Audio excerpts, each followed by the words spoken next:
In what you've done with your life thus far, is it giving you what you want? Is it giving you what you want? When you look toward the future, when you look at all that's going on out here, is there someplace within yourself you say, hey, I know I need to be out there in that arena. I know I can do more than what I've been doing. I know there's some great music that I have within me that I haven't brought out here yet. Is that something that you begin to look at within yourself? See, I say if you look at your life, and if you're not getting what you want, you owe it to yourself to do something differently. If you're on a job, 85% they say of Americans go to jobs that they're unhappy. If you're doing something 8 hours a day that you don't like, it's not giving you what you want, it's not giving you a strong feeling of satisfaction and fulfillment, you're miserable, you hate to go there, you're depressed just thinking about it, you sing the "Thank God It's Friday" song every week. If that's what it is, you owe it to yourself to start strategically working to change directions. See, but you know what most people will do? Most people will resist change. Most people will fight change as if change would be worse than what they're experiencing. See, they know this. They're familiar with this. Most people will not challenge the unknown. They won't just step out there. See, there's certain things that's got to be in place. They got to see it all together. And life isn't like that. That's not how you grow. So as you look at your life, you're saying, I'm not getting what I want. As you begin to look toward the future, begin to know that whatever it takes for you to create that, you've got that in you. You've got that. You've got genius in you. You've got goodness in you. You've got creativeness in you. If you decide to take the initiative to change the current quality of your life, I say to you that you will find that the universe is on your side, that life is on your side. Now, will it be turbulent? Yes. Will it be easy? No, no. Will you have some opposition? Yes. Will I make a lot of mistakes? Yes. Will I get hurt? Yes. Yes. See, a lot of people won't try anything different in life because they don't want to get hurt. Let me tell you something. It's too much pain to duck. Pain is everywhere.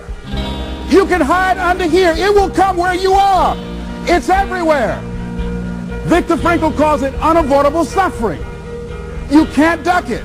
But most people spend their life not wanting to deal with the pain of rejection, the pain of defeat, the pain of being disappointed, the pain of losing, the pain of failure, the pain of being criticized, the pain of not being liked, the pain.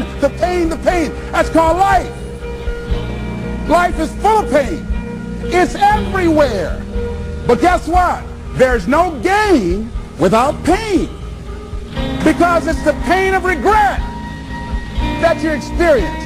If I had it to do over again, that's a pain. Don't you know that's something? When you know, I was in a seminar once and this lady stood up. If I had my life to live over again, she talked about all of the things that she would do. And you can feel the pain of regret in her voice. The pain of regret. She still experienced pain. She was trying not to experience the pain of defeat, the pain of disappointment, the pain of loss, the pain of lack of support. And she still experienced pain. It was right there. We can't get around it. Most people are governed by their habits, their fears, and the opinions of others. A lot of people never try anything differently because they have been convinced by people in their lives that they value that they can't do it. They're living within the context of the opinions that other people have of them, the low expectations.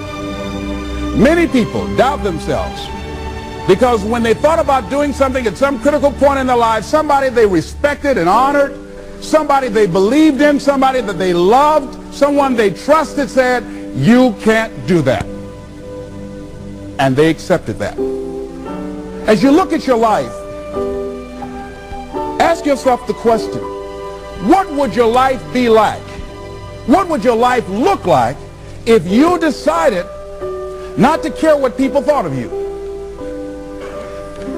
What would your life be like if you decided to give up some of your fears?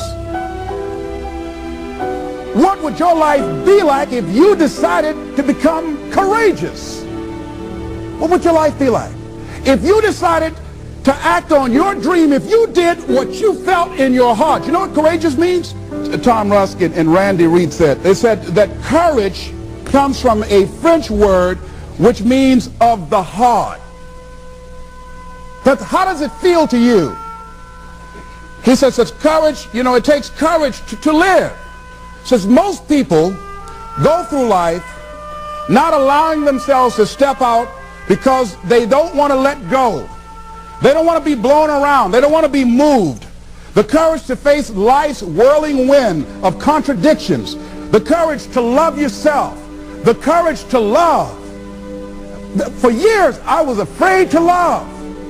The courage to take a chance. The courage to be who you are. He says courage isn't for somebody else, for medals, applause, or moral debts. Courage is what at that moment feels most right for you. Not just situational ethics, but what feels right in your heart, the word of the heart, what feels right in your heart. One great philosopher says, cowards die many times before their deaths. The valiant never taste of death but once. What does that mean? The valiant people aren't afraid? No, no, no. It means that they experience that fear and they move forward. They move forward anyhow. Many people are dead now. Many people are allowing their dreams to die. Many people are allowing the ideas to lie dormant and collect dust. Many people have all this talent and ability that they are allowing to be buried inside of them, that they will take with them to their graves because they didn't have the courage to be who they are.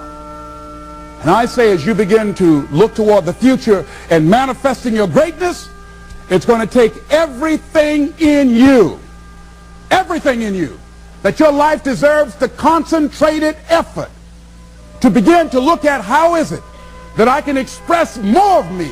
How is it that I can bring my ideas out here now?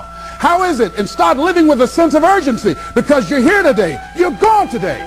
Life is unpredictable. It's uncertain. There are no guarantees. No guarantees out here at all.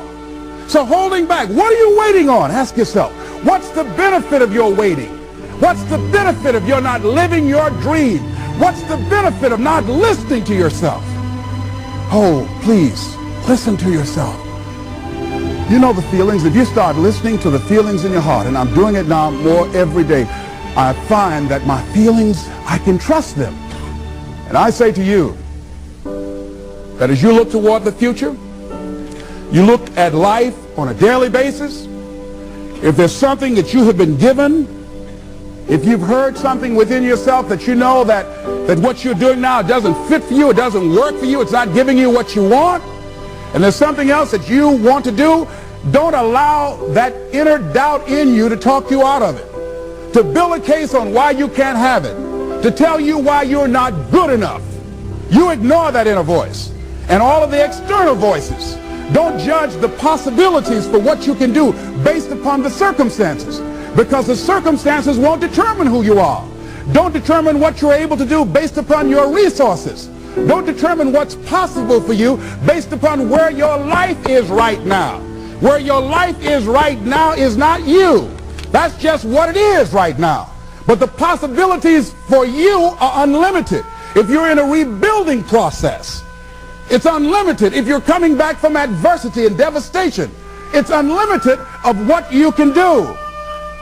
That's the capacity of human beings. It doesn't matter how many mistakes you've made. It doesn't matter how many flops you've had. It doesn't matter how much money you've lost. In fact, I see it only as an investment of what you learn from life. Not losses, but investments of what's possible for you. And I say to you that once you start listening to yourself, and as you begin to act on your dream, as you start just trying to find your way, doing what you can with what you have, you will start seeing things opening up for you. You'll start attracting people. You say, where'd they come from? things will start coming together, clicking for you. You say, whoa, you start brainstorming. Ideas will come out of nowhere as you focus on it. The key to it is to begin to focus on what it is you want to do. Why, Les? Why is that important? Because as you focus on that which you want to do, that which we focus on, that which we give our energy to, it will begin to multiply. It will begin to expand. It will begin to develop your consciousness. And out of that comes your greatness. Out of that comes a commitment. Out of that comes a passion for life. Out of that comes a special power that you have in you that you haven't even called on yet. See, the powers that we have will never reveal themselves if we don't challenge them, if we don't put ourselves in a position where we have to use them. So one of the most important things, I was reading a book that's a really interesting book called Instant Millionaire, and the guy said, put yourself in a position where you can't retreat, where it's do or die, sink or swim. Here's what you'll find out. You'll develop incredible swimming skills. You'll find yourself stroking unlike you've ever seen before. Through the inspiration of desperation, you'll become more creative than ever before. So what is it? How do we handle that whole piece? Throw your whole self into it. See, most people go at it tentatively. They don't give all their stuff. They don't concentrate. They don't put everything they've got in them. One guy wrote a book called All You Can Do is All You Can Do. And all you can do is enough. But he said, make sure you do all you can do. And if we're honest this evening, we know that we haven't done all we can do. So as we look at the future, we can decide that from this day forward, as I look at my personal relationships, if I look at my professional relationships, if I look at my family relationships, if I look at all the dimensions of my life, looking at myself mentally, emotionally, and spiritually, I'm going to do all I can do to develop me, to bring my talent out here, to make a contribution to life.